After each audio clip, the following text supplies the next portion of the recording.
নজর রাখবো বিধানসভায় ধস্তাধস্তির নিন্দা মুখ্যমন্ত্রীর। যারা গন্ডগোল করলেন তারাই এফআইআর করলেন। বিধানসভায় বিজেপিকে তোপ মুখ্যমন্ত্রীর।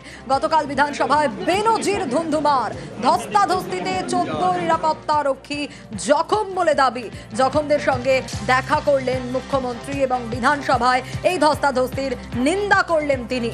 আরো বিস্তারিত এই বিষয়ে জানাতে পারবে আবির রয়েছে আমার সঙ্গে। আবিরের কাছ থেকে আরো ডিটেল জানতে পারবো, তার কারণ বিধানসভার এই ঘটনা এবং বিধানসভায় এই ধস্তাধস্তির ঘটনায় নিন্দা মুখ্যমন্ত্রীর। আবির, কি বললেন তিনি?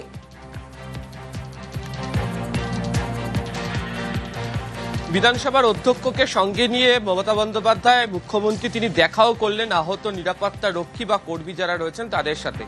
পাশাপাশি তিনি বিধানসভার অধ্যক্ষকে এদিনকে অনুরোধ জানিয়েছেন হাউসের মধ্যে অর্থাৎ অন রেকর্ড ফ্লোর এবং বিধানসভার অধ্যক্ষের চেম্বারের বাইরে দাঁড়িয়েও যে অধ্যক্ষ যেন গোটা বিষয়টিকে নিয়ে যেন এনকোয়ারি করেন এবং যারা এই গোটা ঘটনার সঙ্গে সংযুক্ত আইন অনুযায়ী বিধানসভার রুল অনুযায়ী যেন ব্যবস্থা গ্রহণ করা হয়। এবং বিধানসভার অধ্যক্ষ তিনিও আজকে জানিয়েছেন অধিবেশন কক্ষের মধ্যে যে তিনি গোটা ঘটনার এনকোয়ারি করছেন এবং এতে ব্যবস্থা গ্রহণ করা হবে। এদিনকে বিধানসভাতে একটি রেজলিউশন আনা হয়েছিল, সেই রেজলিউশন সংক্রান্ত বিষয় নিয়ে আলোচনার প্রেক্ষিতে একেবারে শেষের দিকে অংশে মুখ্যমন্ত্রী গতকালের প্রসঙ্গের কথা উত্থাপন করেন। এবং তুমি জানো যে গতকালকে বিধানসভাতে সাসপেন্ড হয়ে যাবার পর বিজেপি বিধায়কদের সঙ্গে বিধানসভার মার্শাল সহ নিরাপত্তা রক্ষীদের যে ধস্তাধস্তির ঘটনা ঘটে, পরবর্তী সময়ে বিজেপি বিধায়কদের তরফ থেকে অভিযোগ দায়ের করা হয়েছে। পাল্টা বিধানসভার অধ্যক্ষের কাছে গিয়ে বিধানসভার মার্শাল সহ নিরাপত্তা রক্ষী যারা তারাও পাল্টা অভিযোগ দায়ের করেছেন এবং ইতিমধ্যেই গোটা ঘটনার তদন্তও বিধানসভার তরফ থেকে করা শুরু হয়েছে। এদিনকে মুখ্যমন্ত্রী যেটা উল্লেখ করেছেন যে বিধানসভাটা গণতন্ত্রের জায়গা এবং সেখানে সকলে আসুন, সকলে বক্তব্য রাখবেন, কিন্তু কয়েকজন আসবেন তার নিজেদের কথা বলবেন, দিয়ে চলে যাবেন। ওদিকে জবাবি ভাষণ বা সরকার পক্ষে যেটা বলার জায়গা সেটি তারা শুনবেন না, এটা দীর্ঘদিন চলতে পারে না। এবং যে ঘটনা গতকালকে হয়েছে এবং তার প্রেক্ষিতে কড়া ভাষায় তিনি নিন্দা করেছেন এবং যেন এর যথাযথ তদন্ত হয়ে যারা উপযুক্ত দোষী তাদের বিরুদ্ধে যাতে আইনত ব্যবস্থা গ্রহণ করা হয় সেই প্রসঙ্গের কথাও এদিনকে তুলেছেন মুখ্যমন্ত্রী বিধানসভার অভ্যন্তরে। একেবারেই আবির, মুখ্যমন্ত্রীর যে বক্তব্য সে বক্তব্য তো আমরা আবিরের কাছ থেকে শুনলাম, কিন্তু গতকাল ঠিক কি হয়েছিল বিধানসভায়? একেবারে তুলকালাম পরিস্থিতি। মার্শালের সঙ্গে বিজেপি বিধায়কদের তুমুল ধস্তাধস্তি হয়। প্রথমে 4 বিজেপি বিধায়ককে সাসপেন্ড করেন অধ্যক্ষ। ঠিক কি হয়েছিল দেখাবো।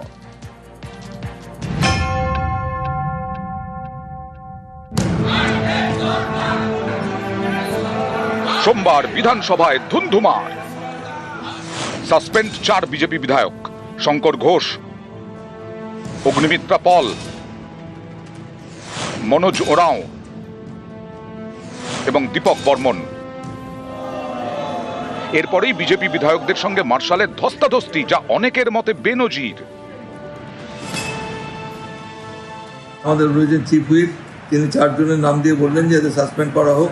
কালকে পর্যন্ত এই সেশন পর্যন্ত তাদের সাসপেন্ড করা হয়েছে। সাসপেন্ড করার পরে ওরা অনেক সময় চিৎকার চেঁচামেচি করলো, কেউ বেরোতে চাইছিল না। তখন আমি মার্শালকে বললাম যে আপনি ওদের বাইরে যেতে বলুন বা বার করে দিন। তাতে আমাদের মার্শালকে এবং অন্যান্য যারা সিকিউরিটি স্টাফ তাদের মারধর করেছে। 10 জনের মতো আহত হয়েছে, চিকিৎসা হয়েছে। এবং তখন বিরোধী দলের নেতা আমার টেবিলের সামনে এসে তিনিও চিৎকার করে বলতে থাকেন যে একজন চশমা ভেঙেছে ধাক্কাধাক্কিতে। আমি একটা এনকোয়ারি করে দেখবো। উনি বলেছেন আমাকে দুটোই ইনকোয়ারি করে দেখতে হবে। মহিলাদেরও কয়েকজন সিকিউরিটি গার্ড, তাদেরও হাতে কিছু ব্যান্ডেজ লাগানো রয়েছে।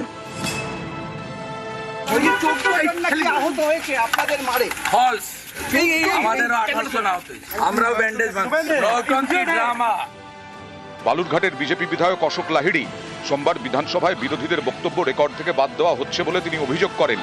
এই নিয়ে শুরু হয় শাসক বিরোধী তরজা। চলে স্লোগান, পাল্টা স্লোগান। ওয়েলে নেমে কার্যবিবরণী ছেড়ে বিক্ষোভ দেখাতে থাকেন বিজেপি বিধায়করা। অধ্যক্ষ বিমান বন্দ্যোপাধ্যায় চেয়ার ছেড়ে উঠে সাবধান করে দেন, বলেন সবাইকে সাসপেন্ড করতে বাধ্য হব। কিন্তু এতে বিজেপি বিধায়করা থামেননি, তারা স্লোগান চালিয়ে যান। অধ্যক্ষ তখন বলেন আবার সতর্ক করছি, এটা বন্ধ করুন। এরপরেই 4 বিজেপি বিধায়ককে সাসপেন্ড করেন স্পিকার। সাসপেন্ডেড বিজেপি বিধায়কদের অধিবেশন কক্ষ থেকে বের করতে যান মার্শাল। তখনই শুরু হয় ধস্তাধস্তি মার্শালের সঙ্গে বিজেপি বিধায়কদের।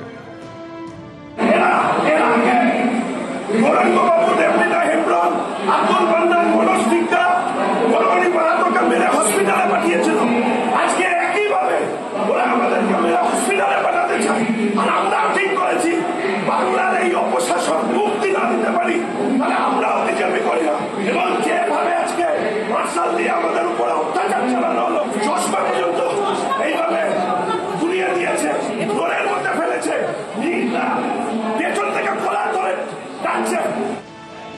বিজেপির বাকি বিধায়করা ওয়াকআউট করেন, গাড়ি বারান্দায় বিক্ষোভ দেখান।